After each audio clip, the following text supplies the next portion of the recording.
दुनिया का सबसे समृद्धतम देश 1947 तक आते आते एक दलित देश में बदल गया था कि हमारी कुछ कमजोरियों ने आक्रांताओं को देश के अंदर आक्रमण करने के लिए एक स्पेस दिया। तिथि बदली है लेकिन चेहरे बदले होंगे, लेकिन घटनाओं का स्वरूप उसी प्रकार का है जो 1947 में हुआ था। वही तो पाकिस्तान में आज भी हो रहा है। वही तो पूर्वी पाकिस्तान कहा जाने वाला आज का बांग्लादेश में वही तो हो रहा है। 1.5 करोड़ हिंदू किस तरीके से बांग्लादेश के अंदर आज चिल्ला चिल्ला करके अपने आप को, अपनी अस्मिता को बचाने के लिए गुहार लगा रहे हैं, और दुनिया के मुंह सिले हुए कथित सेकुलरिस्ट भारत के अंदर भी इनके मुंह सिले हुए एक भी शब्द इनका नहीं निकल रहा है।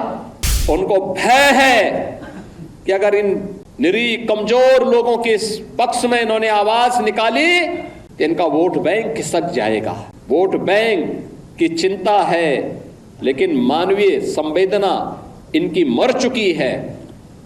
मानवता के रक्षा के लिए इनके मुंह से एक भी शब्द नहीं निकलने वाला है। 15 अगस्त 1947 से एक दिन पूर्व 14 अगस्त 1947 को जब विभाजन की त्रासदी हो रही थी और 15 अगस्त को जब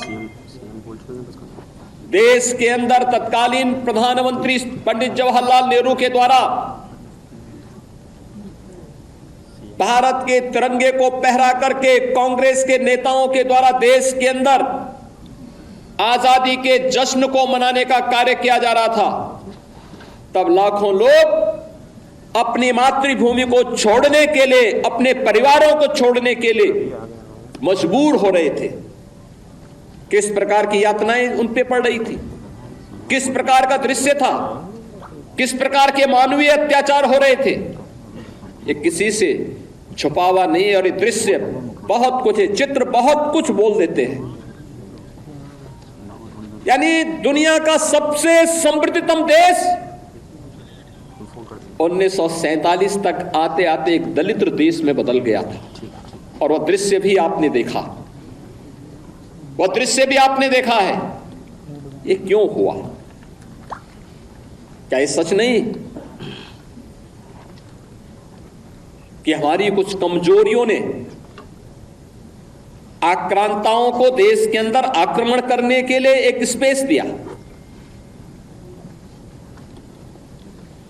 और जो गलतियां इतिहास के उन काले अध्यायों में हम सबके सामने कैद है, क्या वही गलतियां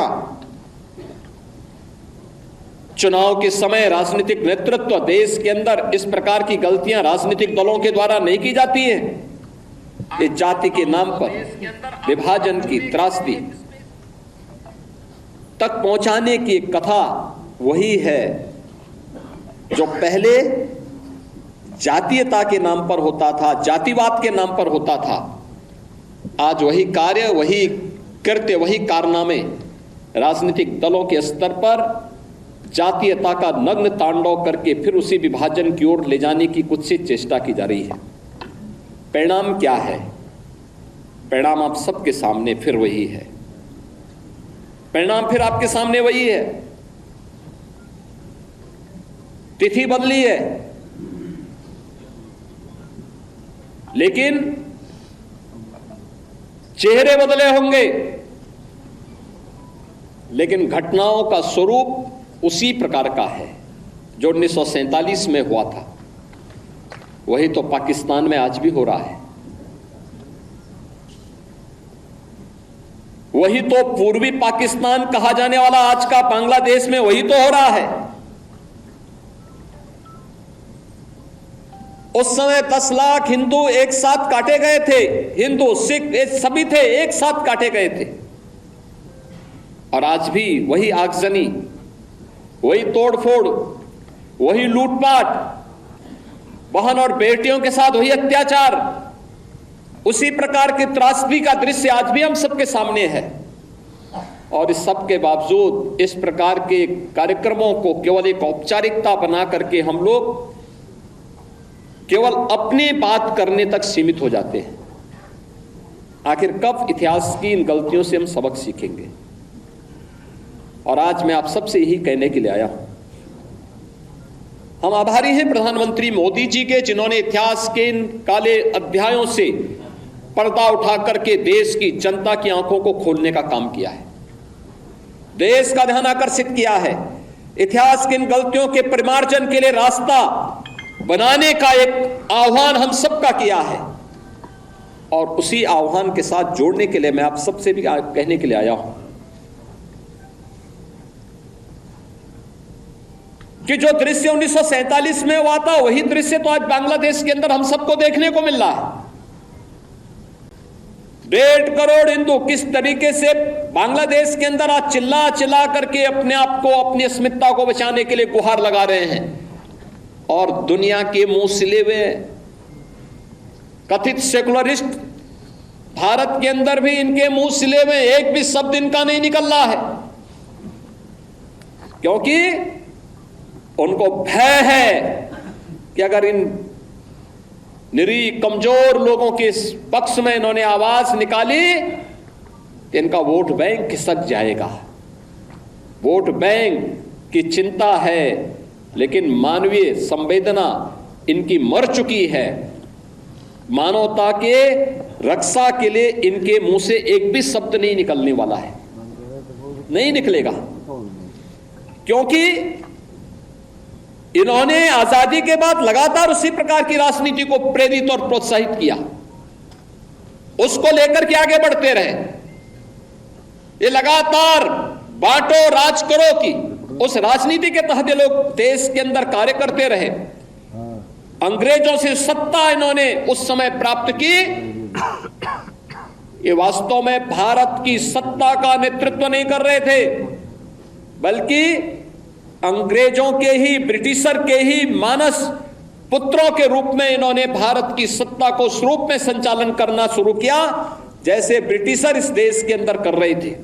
और आज उसी का दुष्परिणाम यह देश लगातार चुकाया है, अखंड हिंदुस्तान चुकाया है।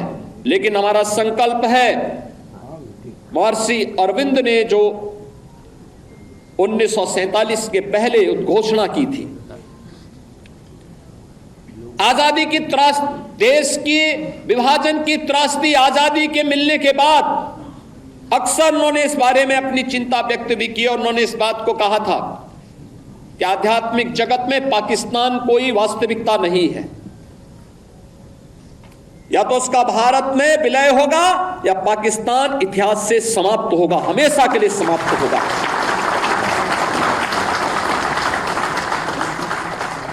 क्योंकि आध्यात्मिक जगत में जब जिसका कोई वास्तविक अस्तित्व नहीं है, उसको नष्ट ही होना है, और उसकी नष्टता, उसके नश्वरता को हमें संदेह की निगाहों से नहीं देखना चाहिए। हमें ये मानना चाहिए ये होगा, लेकिन इसके लिए हमें भी तैयार होना होगा, हमें भी अपने आप को तैयार करना होगा। हमें अपनी उन गलतियों का परिमार्जन करना पड़ेगा जिन गलतियों के कारण विदेशी आक्रांताओं को भारत के अंदर घुसने, भारत के पवित्र तीर्थ स्थलों को अपवित्र न करने, भारत की परंपरा और संस्कृति को नष्ट करने का एक अवसर जिन्हें प्राप्त हुआ था, उस प्रकार की गलतियों को, वह विभाजन की जो त्रासदी तक हमें पहुंचाया है, वह जातीय विभाजन के रूप में, क्षेत्रीय विभाजन के रूप में, भाषाई विभाजन के रूप में, इन सभी से उभर करके हम सबको राष्ट्र प्रथम के भाव के साथ मिलकर के कार्य करना होगा।